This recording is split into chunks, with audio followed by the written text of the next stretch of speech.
అభిమానులు ఎంతగానో ఎదురు చూస్తున్నటువంటి ఒక అప్డేట్ వచ్చింది. అయితే దీనికి సంబంధించి KGF3 గురించి అయితే చాలా మంది అనుకున్నారు ప్రభాస్ KGF3లో ఉన్నది కేవలం ఒక రూమరే అని. అయితే ఇప్పుడు ప్రస్తుతానికి KGF3కి సంబంధించిన అఫీషియల్ ట్రైలర్ రిలీజ్ అయింది.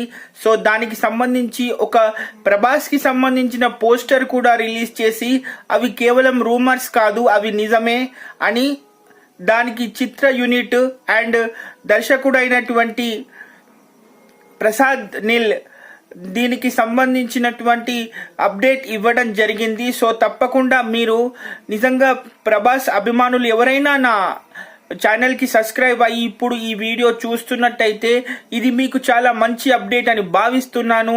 సో ఇప్పటి వరకు కేవలం రూమర్గా ఉన్నటువంటి ఈ అప్డేట్ ఏదైతే ఉందో అంటే KGF3కి సంబంధించి ఇది అఫీషియల్ కన్ఫర్మేషన్ అయింది అని చెప్పొచ్చు.